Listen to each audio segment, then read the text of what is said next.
Bonjour à tous et à toutes.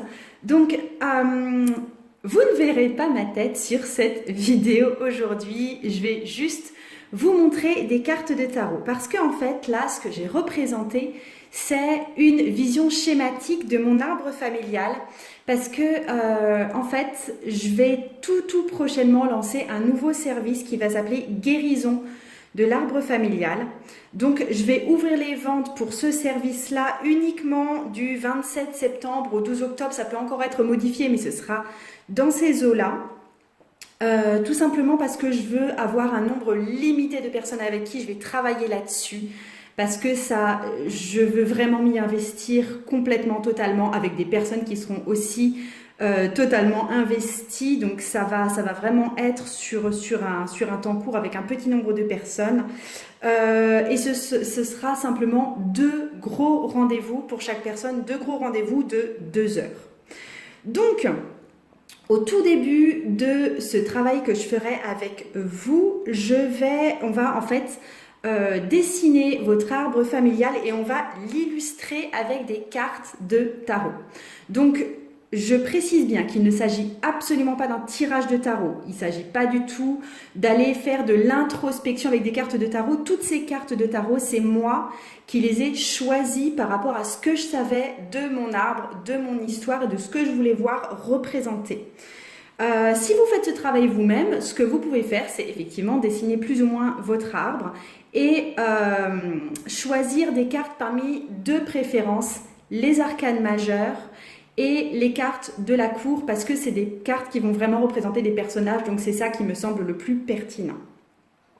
Si vous n'avez aucune connaissance dans les cartes de tarot, vous pouvez quand même faire ce travail avec moi. Ça ne demande aucune connaissance approfondie des cartes de tarot. C'est simplement moi qui vous aidera à choisir. Comme ça, vous aurez quand même une vision symbolique de votre arbre. Donc, qu'est-ce que je voulais vous dire? Là, je ne vais pas vous faire l'analyse de mon arbre, tout simplement parce que c'est quand même quelque chose qui est très privé, mais au-delà de ça, j'ai pas trop de mal à parler de ma propre vie privée, mais ça parle de personnes qui ne sont pas moi et qui ne sont pas forcément toujours d'accord pour que j'expose toute leur vie et toute leur histoire et toute leur généalogie en ligne. Donc là, je vais juste vous montrer les différents étages, en quoi ça consiste, comment est-ce que j'ai fait, mais je vais pas décortiquer ma propre histoire. C'est quelque chose que je ferai plus tard dans d'autres vidéos, je pense.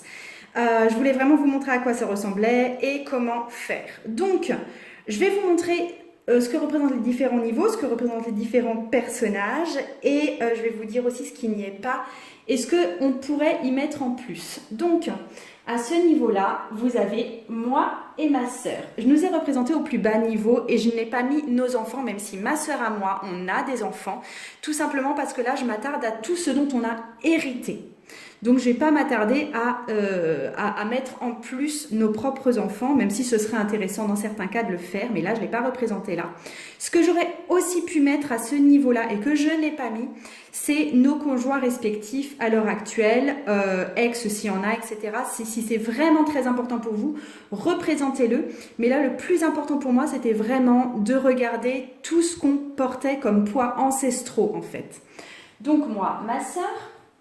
Et au-dessus de nous, ce qui est traditionnel de faire dans le tarot, c'est de placer tout ce qui est plutôt côté féminin sur la gauche, tout ce qui est plutôt côté masculin sur la droite. Donc on va avoir ici ma maman et ici mon papa, au-dessus de nous en fait, qui sont représentés par les cartes ici du page de coupe et du chevalier d'épée. Ce que je n'ai pas représenté non plus, mais que vous pourriez mettre en place si c'est très important pour vous. Mes parents sont séparés à l'heure actuelle et j'aurais pu faire figurer leur conjoint actuel ou pour mon père, la femme avec qui j'ai grandi une certaine partie de ma vie. Mais là, j'ai décidé de ne pas le représenter. C'est vraiment, le but aussi, c'est d'arriver à une sorte de schéma, de ne pas forcément faire tout figurer parce que ce serait vraiment trop compliqué et trop... Le but, c'est aussi d'avoir quelque chose d'assez pur. Au-dessus d'eux, mon grand-père paternel, ma grand-mère maternelle. J'ai choisi de la représenter par la mort tout simplement parce qu'elle est morte alors que mon père était encore en bas âge.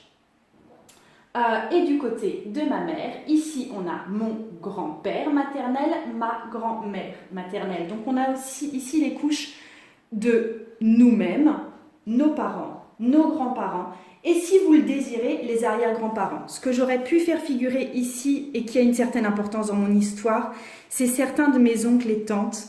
Mon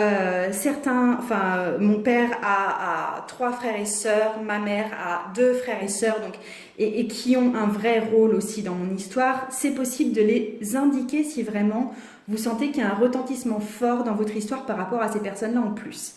L'étage des arrière-grands-parents n'est pas obligatoire parce que vous ne les connaissez pas forcément, mais alors, pour moi, il y avait le père et la mère de ma grand-mère. Je n'ai pas connu le père de ma grand-mère, j'ai connu mon arrière-grand-mère par contre, mais disons que c'est des personnages qui comptent beaucoup pour moi, dans la mesure où ça a vraiment fait partie de mon histoire, ça fait partie de ce que j'appelle ma légende familiale. On m'a beaucoup raconté d'histoires par rapport à eux, enfin c'est vraiment très très ancré dans ma famille. Et je n'ai pas mis les parents de mon grand-père, tout simplement parce que là, ça ne fait pas forcément partie de ma légende familiale, ça n'a pas été forcément beaucoup expliqué, on n'en a pas beaucoup parlé chez moi, et du coup, j'ai mis des places blanches. Pareil pour les parents de ma grand-mère qui est décédée, je n'ai pas plus d'indications que ça, enfin j'en ai, j'ai fait des recherches, mais disons que ça ne fait pas partie des choses qui m'ont été transmises un peu tous les jours, etc. Par contre, j'ai représenté mes arrière-grands-parents, mais j'ai choisi 2 cartes pour les représenter tous les 2. Parce qu'en fait, ils m'ont toujours été présentés, racontés comme une entité couple en fait. Ils sont toujours restés ensemble, ils sont morts à très peu de mois, je crois, d'intervalle. Donc pour moi, c'est vraiment un couple qui est représenté là par 2 cartes, mais il n'y a pas une carte pour l'un, une carte pour l'autre. Donc, à quoi tout ça va nous servir? Déjà que rien qu'avec ce schéma, on va pouvoir voir les répétitions qu'on porte aussi, les schémas répétitifs qui risquent d'atterrir chez nous aussi. Comme schéma répétitif, on a par exemple les divorces, les morts prématurées, certaines attitudes, certains comportements, certaines maladies, certaines situations d'abus par exemple.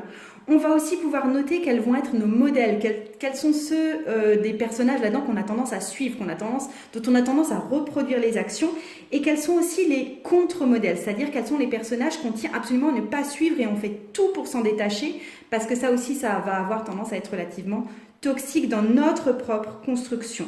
En fait, une partie de ce qui nous conditionne nous-mêmes actuellement, c'est hérité. Et c'est ça qui nous met aussi des fois en situation d'échec et en situation de ne pas pouvoir évoluer à partir d'une certaine situation. Tout ça, quand on le construit ensemble, ça me sert vraiment de base pour une réflexion ultérieure. C'est pas ça le travail en tant que tel, ça c'est l'introduction du travail. Mais on va déjà... Le fait de le voir sous forme de schéma, sous forme de symbole, parce que tous ces personnes-là, tous ces archétypes, c'est quand même relativement symbolique, ce ne sont pas les personnages en tant que tels. Le voir comme ça permet de se détacher de nos propres affects, de se détacher des vraies personnes qui ont été vivantes, de se détacher du coup des loyautés qu'on a envers ces personnes, parce qu'on a un aspect très très affectif là-dedans. Et du coup d'avoir un regard très pragmatique, très distancié sur ce qui se passe réellement au sein de votre arbre généalogique. Donc, pour finir, je vous dis juste que je vais faire d'autres vidéos les prochains jours sur ce thème parce que ça va vraiment être pour moi là-dessus que je vais travailler les prochains temps. Vous serez prévenus par mail pour ceux qui font partie de ma liste de courriels. Sinon, n'hésitez pas à m'envoyer un votre mail, je vous tiendrai au courant. Et puis, je vous enverrai aussi les vidéos au fur et à mesure parce que c'est des thèmes qui risquent de vous intéresser. Si vous voulez travailler avec moi et que vous voulez vraiment approfondir ça avec moi, donc là, il n'y a pas de souci. Et si vous voulez vous en servir comme outil personnel pour vous-même, il n'y a pas de souci non plus. Ce que je vous ai dit ici va déjà pas mal vous servir. Je vous souhaite une excellente journée à tous. Je vous dis à très bientôt. J'ai hâte d'en faire d'autres sur ce thème. Donc voilà, à bientôt. Au revoir.